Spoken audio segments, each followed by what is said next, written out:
ಯಾರೇ ಕೂಗಾಡ್ಲಿ ಯಾರೇ ಹೋರಾಡ್ಲಿ ಡಿಕೆ ಶಿವಕುಮಾರ್ ಅವರದ್ದು ಮಾತ್ರ ಮೌನದ ಮಂತ್ರ. ಯತೀಂದ್ರಗೆ ಮುಖ್ಯಮಂತ್ರಿಗಳೇ ಉತ್ತರಿಸ್ತಾರೆ ಅಂತ ಹೇಳಿಕೆಯನ್ನ ಕೊಟ್ಟರು ಸಿಎಂ ಡಿಕೆ ಶಿವಕುಮಾರ್. ಯತೀಂದ್ರ ಅವರ ಹೇಳಿಕೆಯನ್ನ ಪ್ರಶ್ನೆ ಮಾಡಲಾಗುತ್ತೆ. ನೋಡಿ, ನಿಮ್ಮ ಪಕ್ಷದಲ್ಲೇ ಇಟ್ಕೊಂಡು ನಿಮ್ಮ ಪಕ್ಷದ ನಾಯಕರು ಮುಖ್ಯಮಂತ್ರಿಗಳ ಪುತ್ರ ಈ ರೀತಿಯಾಗಿ ಗೊಂದಲದ ಹೇಳಿಕೆಯನ್ನ ಕೊಡ್ತಿದಾರಲ್ಲ ಅಂತ ಕೇಳಿದ್ರೆ ಅದಕ್ಕೆ ಮುಖ್ಯಮಂತ್ರಿಗಳೇ ಉತ್ತರಿಸ್ತಾರೆ ಎಂದು ಡಿಕೆ ಶಿವಕುಮಾರ್. ಯತೀಂದ್ರ ಮಾತನ್ನ ಬಹಳ ಸಾಫ್ಟ್ ಆಗಿ ಫೇಸ್ ಮಾಡ್ತಿದ್ದಾರೆ ಡಿಸಿಎಂ. ಮಾತು ಕನಸಿನ ಮನೆಯನ್ನ ಕೆಡಿಸಬಹುದು ಅನ್ನುವಂಥ ಲೆಕ್ಕಾಚಾರನ ಇದು.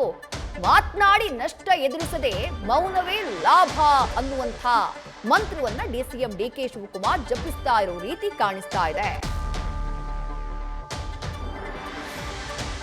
So this is Siddaramaiah again has made statement, sir, is repeatedly not following party's high command, sir. He's making again statement that my father has been a CM for 5 years. I think CM will reply for him. Sir, there are supporters of you.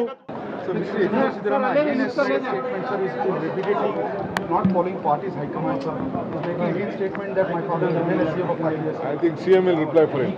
Sir, there are ಮತ್ತಷ್ಟು details ನಮ್ಮ ಪ್ರತಿನಿಧಿ ಶಿವಪ್ರಸಾದ್ ನೀಡ್ತಾ ಹೋಗ್ತಾರೆ. Shivaprasad, DK Shivakumar ಅವರು KPCC ಅಧ್ಯಕ್ಷರು, notice ಕೊಡೋದಕ್ಕೆ ಕರೆದು ಮಾತನಾಡೋದಕ್ಕೆ ಯತೀಂದ್ರ ಸಿದ್ದರಾಮಯ್ಯ ಅವರನ್ನ ಡಿಕೆ ಶಿವಕುಮಾರ್ ಅವರಿಗೆ ಅವಕಾಶನೂ ಇದೆ, ಅಧಿಕಾರನೂ ಇದೆ.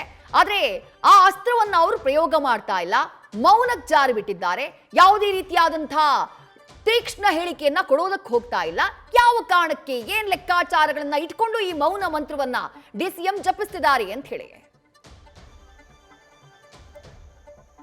ಖಂಡಿತವಾಗಿ ವಿದ್ಯಾಶ್ರೀ, ನಾಯಕತ್ವ ವಿಚಾರ ಕುರಿತಂತೆ ಯಾರು ಕೂಡ ಬಹಿರಂಗವಾಗಿ ಹೇಳಿಕೆಯನ್ನು ನೀಡಬಾರ್ದು ಅಂತಕ್ಕಂಥ ಸೂಚನೆ ಹೈಕಮಾಂಡ್ ನಾಯಕರಿಂದ ಬಂದಿತ್ತು.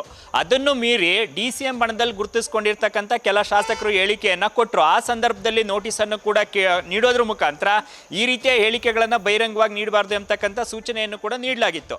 ಹೈಕಮಾಂಡ್ ಸೂಚನೆ ಇದ್ರೂ ಕೂಡ ಯತೀಂದ್ರ ಸಿದ್ದರಾಮಯ್ಯ ಅವರು ನಾಯಕತ್ವ ವಿಚಾರ ಕುರಿತಂತೆ ಮಾತನಾಡ್ತಾ ಇದ್ದಾರೆ. ಈ ಸಂದರ್ಭದಲ್ಲಿ ಡಿಸಿಎಂ ಡಿಕೆ ಶಿವಕುಮಾರ್ ಅವರು ಏಕಾಏಕಿ ನೋಟಿಸ್ ಕೊಡೋದಾಗ್ಲಿ, ಅವರನ್ನ ಕರೆದು ಮಾತಾಡ್ತಕ್ಕಂಥ ವಿಚಾರ ಆಗಲಿ ಈಗ ಅಪ್ರಸ್ತುತ ಎಂಬತಕ್ಕಂಥ ನಿರ್ಧಾರಕ್ಕೆ ಬಂದಿದ್ದಾರೆ. ಅಂದ್ರೆ ತಮ್ಮ ಸಿಎಂ ಸಿದ್ದರಾಮಯ್ಯ ಅವರೇ ಅವರ ಪುತ್ರನ ಹೇಳಿಕೆ ವಿಚಾರ ಕುರಿತಂತೆ ಮಾತನಾಡ್ತಾರೆ ಎಂಬತಕ್ಕಂಥ ಎಚ್ಚರಿಕೆ ನಡೆಯನ್ನು ಅನುಸರಿಸೋದ್ರ ಮುಖಾಂತರ ಭವಿಷ್ಯದಲ್ಲಿ ತಮ್ಮ ಕುರ್ಚಿ ಕನಸಿಗೆ ಧಕ್ಕೆ ಉಂಟಾಗಬಾರ್ದು ಎಂಬತಕ್ಕಂಥ ನಿಟ್ಟಿನಲ್ಲಿ ಅವ್ರದೇ ಆದಂಥ ಸ್ಟ್ರಾಟಜಿಯನ್ನು ಬಳಸ್ತಾ ಇದ್ದಾರೆ. ಯತೀಂದ್ರ ಸಿದ್ದರಾಮಯ್ಯ ಅವರ ವಿಚಾರದಲ್ಲಿ ಏನಾದರೂ ಆತುರದ ನಿರ್ಧಾರವನ್ನು ಕೈಗೊಂಡಂಥ ಸಂದರ್ಭದಲ್ಲಿ ಡಿಸಿಎಂ ಡಿಕೆ ಶಿವಕುಮಾರ್ ಅವರ ಬಣದ ಶಾಸಕರುಗಳು ಕೂಡ ವ್ಯತಿರಿಕ್ತವಾದಂಥ ಹೇಳಿಕೆಯನ್ನು ನೀಡ್ತಾರೆ. ಈ ಸಂದರ್ಭದಲ್ಲಿ ಪರಸ್ಪರ ಏನು ಆ ನಾಯಕರುಗಳು ಮತ್ತೆ ಈ ನಾಯಕರುಗಳು ವ್ಯತಿರಿಕ್ತವಾದಂಥ ಹೇಳಿಕೆಯನ್ನು ನೀಡಿದಂಥ ಸಂದರ್ಭದಲ್ಲಿ ಮತ್ತೊಮ್ಮೆ ಗೊಂದಲ ಉಂಟಾಗುತ್ತೆ. ಈ ಸಂದರ್ಭದಲ್ಲಿ ಹೈಕಮಾಂಡ್ ನಾಯಕರುಗಳು ಕೂಡ ಯಾವುದೇ ನಿರ್ಧಾರವನ್ನು ತೆಗೆದುಕೊಳ್ಳಿಕ್ಕೆ ಸಾಧ್ಯವಾಗೋದಿಲ್ಲ. ಇದರ ಜೊತೆಗೆ ಅಹಿಂದ ಸಂಘಟನೆಗಳು ಕೂಡ ಯತೀಂದ್ರ ಸಿದ್ದರಾಮಯ್ಯ ಅವರ ವಿಚಾರದಲ್ಲಿ ಏನಾದರೂ ಎಂಟ್ರಿ ಆದರೆ ಇನ್ನಷ್ಟು ಕಗ್ಗಂಟಾಗಲಿದೆ. ಆ ಕಾರಣಕ್ಕಾಗಿ ಯಾವುದೇ ನಿರ್ಧಾರಕ್ಕೆ ಬರದೆ ಎಚ್ಚರಿಕೆಯ ನಡೆಯನ್ನು ಅನುಸರಿಸ್ತಾ ಇದ್ದಾರೆ ಡಿಸಿಎಂ ಡಿಕೆ ಶಿವಕುಮಾರ್ ಅವರು.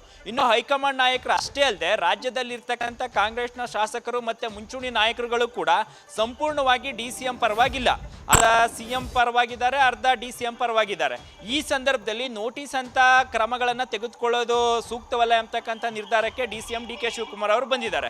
ಒಂದು, ಸಿದ್ದರಾಮಯ್ಯ ಅವರು ತಮ್ಮ ಪುತ್ರನ ವಿಚಾರ ಕುರಿತಂತೆ ಪ್ರತಿಕ್ರಿಯೆಯನ್ನ ನೀಡಲಿ, ಇಲ್ಲವೇ ಹೈಕಮಾಂಡ್ ಗಮನಕ್ಕೆ ನಾವೆಲ್ಲ ಸೈಲೆಂಟ್ ಆಗಿದ್ರು ಕೂಡ, ಅಂದ್ರೆ ಡಿಸಿಎಂ ಸೇರಿದಂತೆ ಅವರ ಬಣದಲ್ಲಿ ಇರ್ತಕ್ಕಂಥ ಶಾಸಕರು ನಾಯಕತ್ವ ವಿಚಾರ ಕುರಿತಂತೆ ಯಾವುದೇ ಬಹಿರಂಗ ಹೇಳಿಕೆಗಳನ್ನ ನೀಡದೇ ಇದ್ರು ಕೂಡ ಸಿಎಂ ಪುತ್ರನಿಂದ ಈ ರೀತಿಯ ಹೇಳಿಕೆಗಳು ಬರ್ತಾ ಇದೆ, ಇದನ್ನ ತಾವು ಕನ್ಸಿಡರ್ ಮಾಡಬೇಕು, ಅಂದ್ರೆ ಪರಿಗಣಿಸಿ ಸೂಕ್ತವಾದಂಥ ನಿರ್ದೇಶನವನ್ನ ನೀಡಬೇಕು ಎಂಬತಕ್ಕಂಥ ಮಾಹಿತಿಯನ್ನ ನೀಡೋಣ ಎಂಬತಕ್ಕಂಥ ನಿಟ್ಟಿನಲ್ಲಿ ಡಿಸಿಎಂ ಡಿಕೆ ಶಿವಕುಮಾರ್ ಅವರು ಕೂಡ ಸೈಲೆಂಟ್ ಆಗಿದ್ದಾರೆ.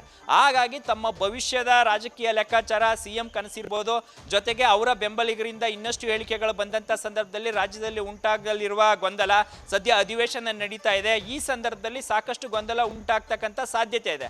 ಆ ಕಾರಣಕ್ಕಾಗಿ ಮೌನಕ್ಕೆ ಶರಣಾದಂತೆ ಡಿಸಿಎಂ ಡಿಕೆ ಶಿವಕುಮಾರ್ ಅವರು ಕಂಡು ಬಂದರೂ ಕೂಡ ಹೈಕಮಾಂಡ್ಗೆ ಇಲ್ಲಿನ ವಿದ್ಯಮಾನಗಳು, ನಾಯಕರ ವ್ಯತಿರಿಕ್ತ ಹೇಳಿಕೆಗಳು, ಸಿದ್ದರಾಮಯ್ಯ ಬಣದ ನಾಯಕರುಗಳು ಯಾವ ರೀತಿ ಸ್ಟ್ರಾಟಜಿಯನ್ನ ಮಾಡ್ತಾ ಇದ್ದಾರೆ, ಇದೆಲ್ಲದರೂ ಕೂಡ ಮಾಹಿತಿಯನ್ನು ಹೈಕಮಾಂಡ್ಗೆ ರವಾನಿಸಿದ್ದು ಸದ್ಯಕ್ಕೆ ಅಧಿವೇಶನ ಸೇರಿದಂತೆ ಇತರ ಭವಿಷ್ಯದ ಲೆಕ್ಕಾಚಾರದಿಂದ ಯತೀಂದ್ರ ಸೇರಿದಂತೆ ಯಾರಿಗೂ ಕೂಡ ತುರ್ತು ಶಿಸ್ತು ಕ್ರಮ ಆಗಲಿ, ನೋಟಿಸ್ ಕೊಡೋದಾಗ್ಲಿ ಬೇಡ ಎಂಬತಕ್ಕಂಥ ನಿರ್ಧಾರಕ್ಕೆ ಬಂದಿದ್ದು ಇಲ್ಲಿನ ಬೆಳವಣಿಗೆಗಳನ್ನ ಹೈಕಮಾಂಡ್ ಗಮನಕ್ಕೆ ತರೋದೇ ಸೂಕ್ತ ಎಂಬತಕ್ಕಂಥ ಅಭಿಪ್ರಾಯಕ್ಕೂ ಈಗ ಡಿಸಿಎಂ ಡಿಕೆ ಶಿವಕುಮಾರ್ ಅವರು ಬಂದಿರತಕ್ಕಂಥದ್ದು. ವಿದ್ಯಾಶ್ರೀ, ಥ್ಯಾಂಕ್ ಯು ಶಿವಪ್ರಸಾದ್ ತಮ್ಮೆಲ್ಲ ಡೀಟೇಲ್ಸ್ಗೆ.